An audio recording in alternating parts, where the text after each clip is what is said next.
এখন কোন মাস চলতেছে? রোজা মাস চলতেছে। তো আমরা কি করব? রোজা মাসে রোজা সম্পর্কে জেনে নিব। তার মানে কি, দেখো রোজার ইংলিশটা কি বলতে পারবা? রোজার ইংলিশ হচ্ছে ফাস্ট।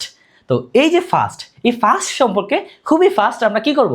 জেনে নিব। অর্থাৎ ফাস্ট রিলেটেড কিছু পার্টস অফ স্পিচ, অর্থাৎ same word different parts of speech যে টপিকটা আছে এটা আমরা শিখবো। অর্থাৎ তার মানে কি, তার মানে হইতেছে এই যে ফার্স্ট শব্দটা এটা বিভিন্ন রকম পার্টস অফ স্পিচ হইতে পারে।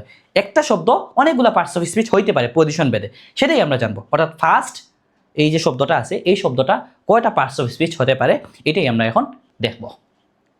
দেখো এখানে কি আছে, এখানে দুইটা ফার্স্ট আছে। প্রথম সেন্টেন্সে একটা ফার্স্ট আছে এবং দ্বিতীয় সেন্টেন্সে আরেকটা ফার্স্ট আছে। এই দুইটা ফার্স্ট মানে কোন কোন পার্টস অফ স্পিচ সেটা খুবই ফাস্ট বলে দাও তোমরা। তার মানে কি, দেখো বলতে হবে তোমাদেরকে এই যে ফার্স্ট আছে এবং এই যে ফার্স্ট আছে এই দুইটা ফার্স্ট কি সেম পার্টস অফ স্পিচ, বা এই ফার্স্ট কোন পার্টস অফ স্পিচ এবং এই ফার্স্টটা কোন পার্টস অফ স্পিচ সেটা তোমাদেরকে বলতে হবে। তো দেখো দুইটা সেন্টেন্স পড়ো আগে। Muslims fast during Ramadan. তার মানে কি, মুসলিমরা কি করে? ফাস্ট মানে রোজা রাখে। কখন? যখন রামাদান আসে তখন তারা কি করে? রোজা রাখে। তার মানে এই ফার্স্টটা অর্থ কি? এই ফার্স্ট অর্থ হচ্ছে রোজা রাখা। রাখা মানে কি? কাজ। কাজ মানে কি? ভার্ব। তাইলে এই ফার্স্টটা কি? ভার্ব। অন্যভাবে চেনা যায় যে বাক্যের শুরুতে কি বসে? সাবজেক্ট বসে। এটা হচ্ছে সাবজেক্ট। সাবজেক্টের পরে কি বসে? ভার্ব বসে। তাইলে এই ফার্স্টটা কি হবে? ভার্ব। এটার অর্থ হচ্ছে কি? মানে রোজা রাখা। আচ্ছা, তারপর দেখো দ্বিতীয় যে সেন্টেন্সটা আছে, Muslims keep fast during Ramadan. প্রায় কাছাকাছি সেন্টেন্স, কিন্তু এখানে কিপ শব্দটা আছে। তো দেখো এটার অর্থ কি? মুসলিমস মানে মুসলিমরা কি করে? কি অর্থ রাখে? কি রাখে? রোজা রাখে। ফাস্ট মানে রোজা রাখা ডিউরিং রামাদান। তার মানে কি, মুসলিমরা রামাদানে রোজা রাখে। দুইটার অর্থ সেম, কিন্তু পার্টস অফ স্পিচ সেম না। কিন্তু তার মানে কি, এই যে ফার্স্টটা কোন পার্টস অফ স্পিচ এটা বলতে পারবা? কি অর্থ রাখা। কি রাখে? ওই রোজা রাখে। তার মানে দেখো কি এর উত্তরে কি পাওয়া যাইতেছে? এই ফার্স্ট শব্দটা পাওয়া যাইতেছে। আর কি এর উত্তরে কি পাওয়া যায়? নাউন পাওয়া যায়। তার মানে এটা কি হবে? এই ফার্স্টটা নাউন হবে। আশা করি বুঝাইতে পারছি। যেমন আমি তো জিজ্ঞেস করি তোমার নাম কি, তুমি কি বলবা? তোমার নামটাই তো বলবা। মানে তোমার নাম কি? আমার নাম মিনহাজ। তার মানে কি, দেখো আমি যখন কি দ্বারা প্রশ্ন করছি তখন তার উত্তরে কি পাওয়া যাইতেছে? মানে একটা মিনহাজ পাওয়া যাইতেছে, মানে নাম পাওয়া যাইতেছে। তার মানে কি এর উত্তরে কি পাওয়া যায়? নাম পাওয়া যায়, নাউন পাওয়া যায়। তুমি কারণে নাম জিজ্ঞেস করলে কি বলো? তোমার নাম কি? তখন সে উত্তরে কিন্তু একটা নামই বলে। তার মানে কি এর উত্তরে কি পাওয়া যায়? নাম পাওয়া যায়, নাউন পাওয়া যায়। তার মানে দেখো এখানে কি এর উত্তরটা কি হয়েছে? ফার্স্ট পাওয়া গেছে। যেহেতু কি এর উত্তরটা ফার্স্ট, তার মানে এটা কি হয়ে যাবে? নাউন হয়ে যাবে। কেন? কারণ আমরা জানি যে কি এর উত্তর কি হয়? নাউন হয়। তার মানে এটা হচ্ছে নাউন। দেখো এই যে ফার্স্ট, এটা কি ছিল? ভার্ব ছিল। আর এই ফার্স্টটা কি? নাউন। দেখো সেম ওয়ার্ড, কিন্তু পার্টস অফ স্পিচ কি ভিন্ন নাকি সেম? ভিন্ন। এই জন্য এই টপিকটার নাম হচ্ছে কি? Same word used as different parts of speech. মানে একটা ওয়ার্ড ভিন্ন ভিন্ন পার্টস অফ স্পিচ হতে পারে, সেম ওয়ার্ড। তো দেখো এখানে দুইটা ওয়ার্ড সেম থাকা সত্ত্বেও কি না? পার্টস অফ স্পিচ সেম না। তারপর দেখো এখানে দুইটা সেন্টেন্স দেওয়া আছে। দুইটা সেন্টেন্সে কি আছে? দুইটা ফার্স্ট আছে। এই একটা ফার্স্ট আছে এবং এই আরেকটা ফার্স্ট আছে। বলতে হবে এই ফার্স্টটা কোন পার্টস অফ স্পিচ এবং এই ফার্স্টটা কোন পার্টস অফ স্পিচ। দেখো আমরা সেন্টেন্সটা পড়ি। He is a first run. তার মানে কি, সে একটু ভালো দ্রুত দৌড়াইতে পারে, ওই রকমই। আচ্ছা, তো দেখো এটা যদি অর্থ না জানি তারপরও এই পার্টস অফ স্পিচটা আইডেন্টিফাই করা যায়। কিভাবে আইডেন্টিফাই করা যায়? দেখো এ আছে না, এ কি একটা আর্টিকেল না? এটা থেকে মনে রাখতে পারো এ গুড বয়। শেষ। এ গুড বয় দিয়ে সলভ করা যায়। কিভাবে?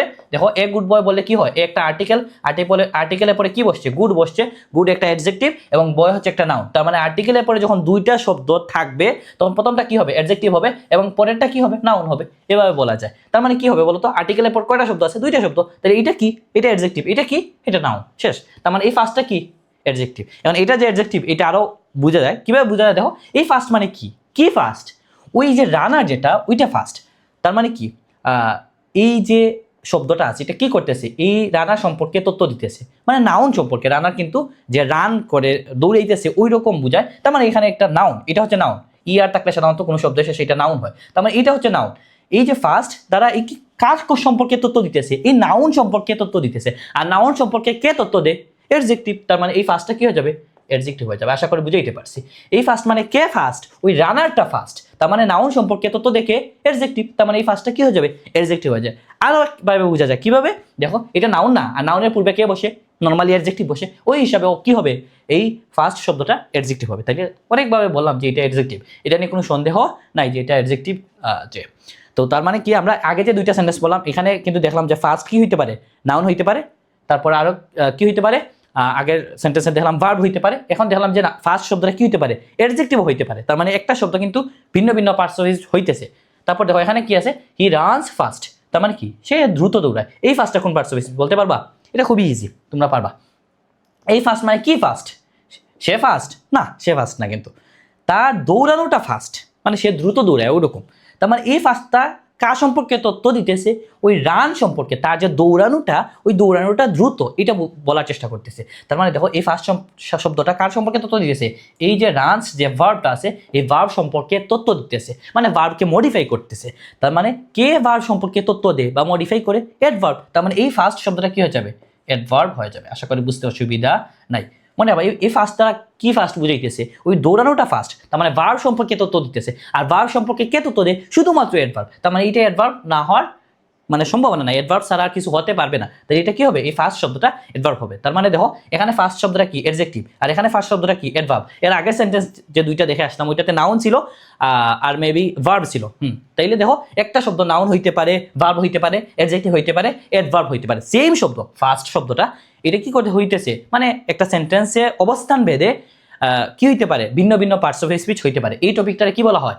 Same word used as different parts of speech, মানে একটা ওয়ার্ড কিন্তু ভিন্ন ভিন্ন পার্টস অফ স্পিচ আকারে ব্যবহৃত হইতেছে। তো এটা আশা করি বুঝতে অসুবিধা নেই। তার মানে কারে মডিফাই করতেছে বা কোন পজিশনে বসছে এটার উপর নির্ভর হয়ে কি হইতে পারে? মানে একটা শব্দ ভিন্ন ভিন্ন পার্টস অফ স্পিচ হতে পারে। তো আশা করি ব্যাপারটা বুঝতে পারছো।